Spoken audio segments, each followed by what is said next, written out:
یہ کتاب ہے الرد علی الشاذلی لابن تیمیہ الحرانی، چاپ دار عالم الفوائد۔ یہاں پہ ملاحظہ فرمائیے، بھلے فإن العصمة من الذنوب مطلقا لا تحصل، کہتا ہے کہ ذنوب سے عصمت ہونا یہ صرف انبیاء کے لیے، غیر انبیاء تو ہوتے نہیں ہیں۔ والرافضة تدعی ثبوتها للانبیاء والائمہ، رافضہ جو ہیں کہتے ہیں کہ عصمت انبیاء کے لیے بھی ہے اور ائمہ کے لیے بھی ہیں۔ والسلف و جمہور الخلف، صحابہ کے نزدیک اور جمہور علماء کے نزدیک عصمت کس کے لیے؟ یثبتونها للانبیاء، صرف انبیاء معصوم ہیں، لیکن کس طرح معصوم ہے؟ بمعنی انہم لا یقرون علی ذنب، اس معنی میں کہ وہ گناہ پہ اصرار نہیں کرتے، یعنی خطا کرتے ہیں، خطا سے تو وہ کوئی نہیں ہے، نبی خطا کرے تو کیا بات ہوئی، گناہ بھی کرتے ہیں لیکن گناہوں پہ وہ برقرار نہیں رہتے، ٹھیک ہے نا۔ اب دیکھ ایک شخص جو مسلمان ہے چاہے وہ منافق بھی ہے، اس سے نکاح کرنا جائز، یہ گناہ نہیں ہے، ٹھیک ہے نا، گناہ نہیں، مسلمان ہے منافق ہے، اس سے نکاح کر سکتے ہیں، نکاح کوئی حرام نہیں ہے، چاہے وہ دل میں کافر بھی ہے، اس سے نکاح جائز ہے، دونوں مذہب میں، شیعہ میں بھی اور آپ کے مذہب میں بھی، یہ گناہ ہی نہیں ہے۔ لیکن آپ کے ہاں تو گناہ کرنا بھی نبی اس کے لیے جائز ہے بھائی، صرف وہ بار بار گناہ نہیں کرتے بھائی۔ وَهُمْ بِاتِّفَاقِ الْمَعْصُومُونَ، ہاں وَهُمْ بِاتِّفَاقِ الْمَعْصُومُونَ، گناہ کیسے سزا ہو سکتا ہے؟ بالکل، یہ آپ کے علماء کا تمام، صرف ابن تیمیہ کا قول نہیں ہے، اشاعرہ ماتریدیہ کا بھی ہے۔ پہلے میں نے اپنے علماء کو نہیں مانتا، جی آپ سن لیں نا، آپ سن لیں۔ معصومون فی تبلیغ الرسالہ ان یقروا فی ذلک علی خطا، نہیں، صرف تبلیغ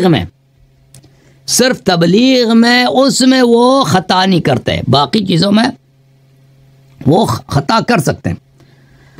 کہتے ہیں کہ صحیحین بخاری مسلم میں انہوں نے روایت کی ہے، انما انا بشر انسی کما تنسون، انسا کما تنسون، میں بشر ہوں، میں بھی بھول جاتا ہوں، خطا کرتا ہوں جیسے آپ لوگ کرتے ہیں۔ فاذا نسیت فذکرونی، جب میں بھول جاؤں تو تم مجھے سکھایا کرو، نبی صلی اللہ علیہ وسلم نے کہا ہے۔ اچھا، پھر ملاحظہ کریں، یہ کتاب ہے الاربعین فی اصول الدین لفخر الرازی، چاپ مکتبۃ کلیات الازہریہ، بہت بڑے عالم ہیں اشاعرہ ماتریدیہ کے فخر الرازی صاحب۔ یہاں پہ اس کتاب میں ملاحظہ فرمائیے، یہاں پہ صفحہ نمبر 115 ہے، عصمت الانبیاء علیہم السلام، کہتے ہیں اس مسئلے میں بڑا اختلاف ہے عصمت انبیاء میں۔ اچھا، بعض لوگ کہتے ہیں کہ صرف یہ ایک عصمت ہے تبلیغ دین میں، تبلیغ شرائع اور احکام میں، اجمعت الامہ انہ لا یجوز علیہم التحریف والخیانہ، کہتے ہیں اس میں امت کا اجماع ہے کہ تبلیغ دین میں وہ تحریف نہیں کریں گے، خیانت نہیں کریں گے، بھول سکتے ہیں، جان کے تحریف خیانت نہیں کریں گے، خطا ہو سکتی ہے لیکن عمدن اس میں گناہ نہیں کریں گے۔ ما یتعلق بالفتوی،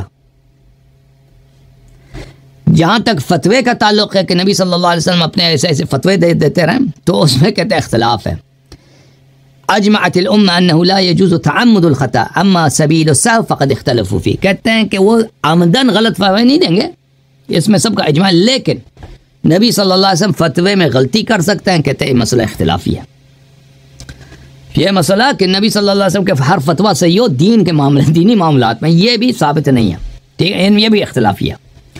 ما يتعلق بأفعالهم وأحوالهم وقد اختلف فيه الأمة على 5 مذاهب، البتہ جہاں تک ان کے ذاتی اعمال کا تعلق ہے جو تبلیغ دین نہیں ہے، فتویٰ نہیں ہے، اس میں کہتے ہیں 5 قول ہے۔ الحشویہ، ایک قول ہے حشویہ کا، اہل حدیث کا، وَأَنَّهُ يَجُوزُ عَلَيْهِمُ الْإِقْدَامُ عَلَى الْكَبَائِرِ وَالصَّغَائِرِ، وہ حشویہ تو کہتے ہیں کہ انبیاء کے لیے جائز ہے، نبی صلی اللہ علیہ وسلم کبیرہ صغیرہ سب گناہ جائز ہے، صرف وہ بار بار انجام نہیں دیں گے، 1-2 دفعہ دینا۔ کبائر کس کو بولتے ہیں؟ شراب پینا، ٹھیک ہے نا۔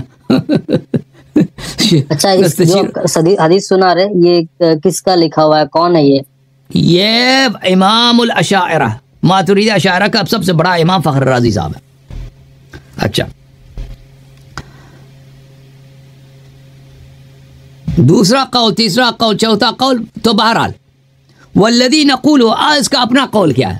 آپ اشاعرہ کا اپنا قول بتاؤ. کہتے ہیں والذی نقولہ جو ہمارا اپنا قول ہے، ان الانبیاء علیہم الصلاۃ والسلام معصومون زمان النبوۃ عن الکبائر والصغائر بالعمد اما علی سبیل السہو فجائز. اب بھائی یہ صرف خطا کی بات نہیں ہو رہی ہے، گناہ کبیرہ صغیرہ کی بات ہو رہی ہے. کہتے ہیں انبیاء علیہ السلام تعمدن کبیرہ صغیرہ انجام نہیں دیتے، لیکن سہو خطا میں یہ جائز ہے. کبائر بھی جائز ہے، کبائر بھی. کبیرہ کس کو؟ شراب پینا، زنا کرنا، لواط کرنا، غیبت کرنا، نامحرم کسی کو نچا دینا، ٹھیک ہے، یہ غلطی ہو سکے، غلطی سے ہو سکے. اور بھائی جب آپ کے مذہب میں نبی صلی اللہ علیہ وسلم ذاتی امور میں وہ سب کچھ، میرا مذہب اسلام ہے سر.